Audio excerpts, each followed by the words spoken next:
Campus लौटते हुए मेरे कदम भारी लग रहे थे। कमरे में पहुंचकर बस चेहरा धोया, कपड़े बदले और फिर सीधे बिस्तर पर ढह गई।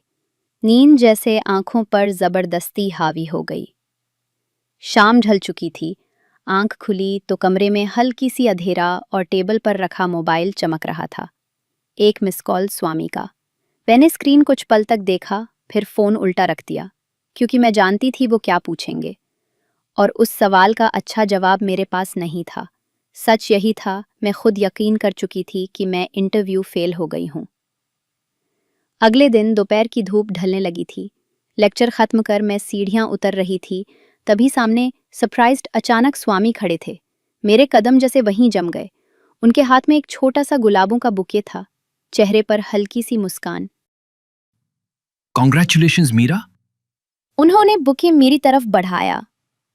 क्या? कॉन्ग्रेचुलेशंस? किस बात के लिए? मेरे शब्द हड़बड़ाए से निकले। क्या तुमने अपना मेल चेक किया? उन्होंने भौहें ऊपर उठाईं। नहीं, मैंने सिर हिलाया। हैप्पी, तुम्हारा रिजल्ट आ गया है। उनकी आवाज धीमी थी, लेकिन आंखों में चमक थी। मतलब, सच में? मेरा दिल धड़कनों से तेज दौड़ रहा था। हाँ मीरा, तुम पास हो गई हो।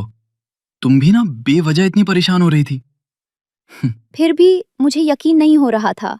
मैंने कांपते हाथों से मोबाइल निकाला, तुरंत मेल खोला, और वहां कंपनी की तरफ से साफ साफ लिखा था, Congratulations, you have cleared the interview. Oh my God, स्वामी, मैं पास हो गई, मैं पास हो गई। मेरी आवाज कांप रही थी, पर चेहरे पर बस खुशी थी। मैं हंसते हंसते उछली और सीधे स्वामी के गले लग गई। उनके कंधे पर मेरे बाल हल्के से बिखर गए। पर तभी सामने से आते हुए कदमों की आहट। मैंने पलट कर देखा, देविका। उनकी नजरें सीधे मुझ पर टिक गईं। मेरे चेहरे से मुस्कान गायब हो गई और मैं झट से पीछे हट गई। दिल धड़क रहा था, जैसे अभी अभी कोई बड़ी गलती हो गई हो। देविका पास आकर ठहरी, होठों पर हल्की सी मुस्कान, मगर आंखों में कुछ और ही था। ओहो, यहाँ तो गुलाब बरस रहे हैं। क्या बात है अरविंद, आखिरकार तूने प्रपोज कर ही दिया क्या इसे? नहीं देविका, ऐसी कोई बात नहीं है। मीरा ने इंटरव्यू पास किया है। मैं बस उसे कंग्रेचुलेट कर रहा था। देविका ने भौहें उठाई, फिर मुझे सीधा देखा। ओह, सच में? Then Miss Meera, congratulations again from my side also. वो थोड़ी देर रुकी, फिर चुपती हुई मुस्कान के साथ बोली। वैसे कहाँ जॉब लगी है आपकी? मैंने धीरे से कहा, Arvind clothing and fashion. Devika की आंखों में हल्की सी चमक आई, जैसे अब उसे सही जगह चोट करने का मौका मिला हो। ओह अच्छा, वहाँ जॉब मिलना इतना आसान नहीं होता और फ्रेशर्स का तो नो चांस ही होता है। तो आई एम श्योर कि स्वामी ने अंदर कहीं ना कहीं सेटिंग कराई होगी तुम्हारे लिए मीरा, क्योंकि अरविंद क्लोथिंग एंड फैशन ऐसे ही किसी को इंटरव्यू पास नहीं करवाती। उनकी आवाज धीमी थी, मगर हर शब्द मेरे दिल पर चोट की तरह गिरा। मैं चुप रह गई। मेरे दिमाग में सिर्फ एक सवाल गूंज रहा था, क्या सच में स्वामी ने कुछ किया है? क्योंकि मुझे तो याद था, मेरा इंटरव्यू इतना अच्छा नहीं गया था। तो फिर मैं पास कैसे हो गई? देविका ने अपने बैग का स्ट्रैप कंधे पर चढ़ाया और चलते चलते कहा। ओह, मेरा लेक्चर है, मुझे जाना होगा। बाय अरु, टेक केयर। उनके कदमों की आहट दूर जाती रही, मगर उनके शब्द मेरे कानों में गूंजते रहे। स्वामी ने मेरी आंखों में देखते हुए कहा, मीरा, ऐसा कुछ नहीं है। ओके, मैंने ऐसा कुछ नहीं किया और मैं कर भी नहीं सकता। पापा बहुत स्ट्रिक्ट हैं इस मामले में। Please trust me. देविका की बातें सिर्फ नॉनसेंस है। मैं नाराज थी। चेहरे पर पसीने की एक हल्की परत, जैसे भीतर का उबाल बाहर रिस रहा हो। क्या सच में ऐसा हो सकता है? मेरे हाथ अनजाने में फाइल की किनारी कुरेद रहे थे। मन में बस एक ही सवाल गूंज रहा था, मैं एलिजिबल ही नहीं थी उस जॉब के लिए, तो फिर ये ऑफर कैसे? दिल धक धक कर रहा था, जैसे हर धड़कन एक चेतावनी दे रही हो, क्या मुझे ये ऑफर रिजेक्ट करना चाहिए? सांसों में हल्की सी घुटन थी। मैंने आंखें बंद की और भीतर एक साफ ख्याल उभरता है। किसी भी निर्णय से पहले मुझे श्री वेंकटेश्वर जी से बात करनी ही होगी। स्वामी को कोई जवाब ना देते हुए मैं सीधी खड़ी हो गई।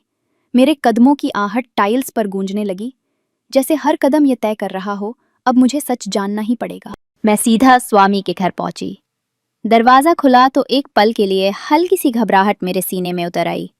लकीली स्वामी के पापा घर पर ही थे। सर, मुझे आपसे बात करनी है, जरूरी है। मेरी आवाज थोड़ी कांप रही थी। उन्होंने मुझे स्टडी रूम में ले लिया। कमरे में पुरानी किताबों की हल्की सी गंध थी। लकड़ी के फर्नीचर की चमक पर टेबल लैंप की रोशनी ठहर रही थी। माहौल भारी लग रहा था। फॉर्मल। वैसे कॉन्ग्रेचुलेशंस, आप इंटरव्यू पास हो गई हो।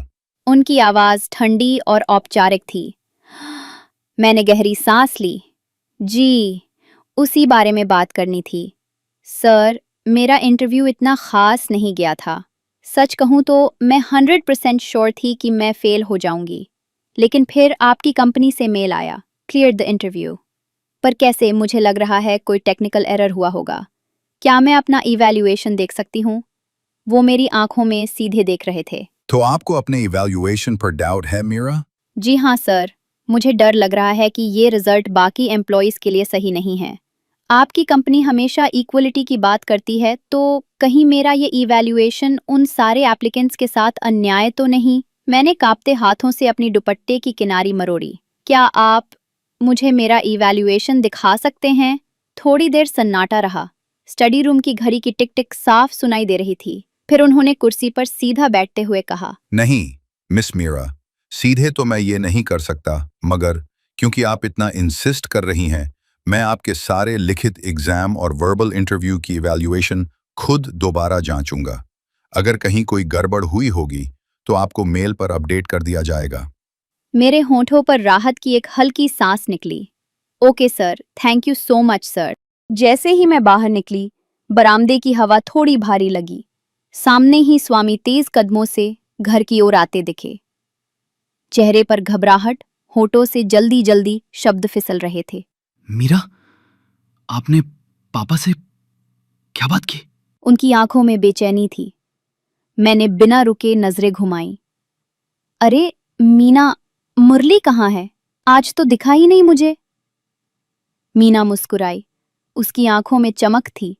दीदी, मैंने उसको नया घर दिया है आज। खास बनवाया है, आप देखना चाहोगी? मैंने तुरंत सिर हिलाया। जी, बिल्कुल। ये कहते ही मैं हल्की मुस्कान के साथ सीधा स्वामी को नजरअंदाज करते हुए मीना के साथ चल दी। पीछे से स्वामी की सांसें भारी होती सुनाई दे रही थी, जैसे कुछ अनकहा गले में अटक गया हो। वो मुझसे नाराज है, ये उसकी आंखों से साफ झलक रहा था। दिल में सवाल उठता रहा, क्या मीरा ने पापा से मेरी शिकायत कर दी, या फिर क्या उसने जॉब ऑफर ही ठुकरा दिया?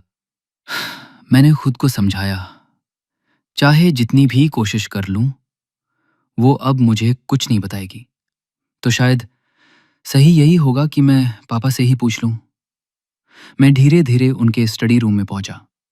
लकड़ी के दरवाजे की हल्की किर और भीतर से आती कागजों की सरसराहट कमरे का माहौल और भी भारी बना रही थी।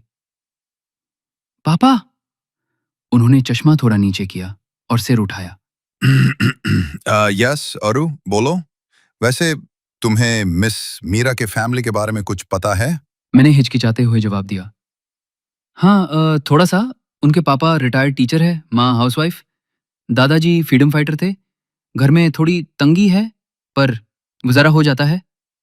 पापा की आंखों में हल्की समझदारी चमकी। ओह, तभी कोई शक नहीं कि मिस मीरा इतनी आत्मसम्मानी है। मैंने झिझकते हुए कहा, पापा, उन्हें लगता है कि मैंने अंदर से कुछ सेटिंग की और उनका इंटरव्यू क्लियर करवा दिया। कुछ सेकंड सन्नाटा रहा। फिर पापा ने गहरी नजर डालते हुए पूछा। तो सच में तुमने ऐसा कुछ किया है? मैं तुरंत बोल पड़ा, नहीं पापा, बिल्कुल भी नहीं, ऐसा कुछ नहीं हुआ। उन्होंने कुर्सी पर पीछे टिकते हुए लंबी सांस ली। ठीक है, वैसे भी मैं उनके एवैल्यूएशन की फिर से जांच करने वाला हूं। मीरा अभी आई थी और रिक्वेस्ट करके गई है कि इंटरव्यू को दोबारा चेक किया जाए। आजकल के जमाने में कौन ऐसा करता है बताओ? पास होकर भी रीचेक मांगना अजीब है। मैं चुपचाप सुनता रहा। पापा उठ खड़े हुए। अच्छी लड़की है, चलो देखते हैं अब क्या निकलता है। उसका इवैल्यूएशन मैं खुद रीचेक करूंगा। इतना कहकर वो बाहर निकल गए। मैंने राहत की सांस ली।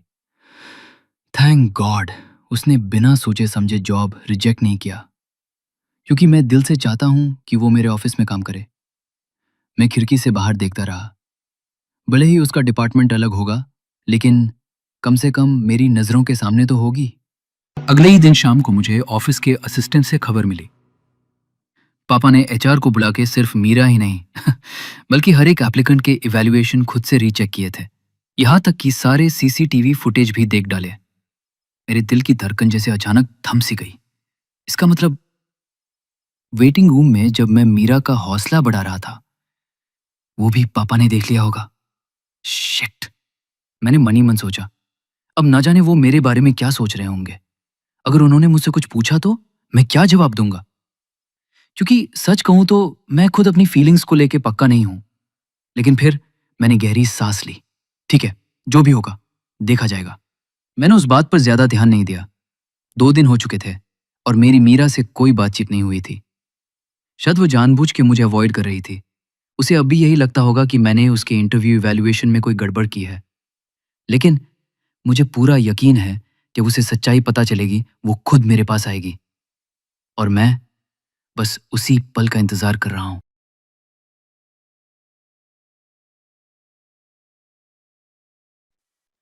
ऐसे कैसे? मीरा अरु के ऑफिस में जॉब करेगी? नहीं, मैं ऐसा होने ही नहीं दूंगी। अगर वो वहां काम करेगी तो मैं भी वहीं जॉब करूंगी। उस रात बेचैनी से करवटें बदलते हुए मैंने ठान लिया, कल ही अंकल से बात करूंगी। अगली सुबह मैं सीधे उनके पास पहुंची। अंकल प्लीज, ये मेरा लास्ट ईयर है, मुझे भी इंटर्नशिप करनी है। क्या आपकी कंपनी में मेरे लिए कोई पोस्ट नहीं है? अंकल ने चश्मा सीधा किया और गहरी सांस लेते हुए बोले, देवी, बहुत सारे पोस्ट वेकेंट हैं, तुम अप्लाई तो कर लो, इंटरव्यू पास कर लो और ज्वाइन हो जाओ। सिंपल ना? मैंने झुंझलाकर कहा, अंकल ऐसे कैसे सिंपल? आप मुझे इंटरव्यू, टेस्ट्स, वो सारे बकवास एग्जाम देने को बोल रहे हैं? क्या मैं इस परिवार का हिस्सा नहीं हूँ? क्या आप मेरे लिए ये अननेसेसरी प्रोसेस स्किप नहीं कर सकते? बेटा, मैंने अरु के लिए भी कुछ स्किप नहीं किया था। वो भी पहले अटेम्प्ट में फेल हुआ था, दूसरे अटेम्प्ट में क्लियर करके ही जॉब पाई है उसने। और तुम तो काबिल हो देविका। एक बार ट्राई तो करो। मैंने मुस्कुराते हुए ओके अंकल कहा, पर अंदर ही अंदर मेरा खून खौल रहा था। खरूस बुढ़ा, मुझे पता था ये ऐसे नहीं मानेंगे। कमरे से बाहर निकलते ही मैंने खुद से बुदबुदाया, अब क्या करूं? पढ़ाई, टेस्ट, इंटरव्यू, ये सब मेरे बस का नहीं है। फिर अचानक दिमाग में बिजली सी कौंधी। ओ शिट, मैं तो मिस्टर बालाजी राम को भूली गई। वो कब से मेरे पीछे पागल हैं। और सबसे बढ़कर वो अंकल की कंपनी में एचआर में काम करते हैं। मेरे चेहरे पर धीरे धीरे मुस्कान फैल गई। यस, वही मेरी मदद करेगा। मैंने आईने में अपनी आंखों को देखा, उनमें जिद और आग चमक रही थी। अरु, बस वेट एंड वॉच, मैं आ रही हूं। और इस बार मैं तुम्हें मीरा के साथ शेयर नहीं करूंगी। तू बस मेरा है, सिर्फ मेरा। आप हमारी जान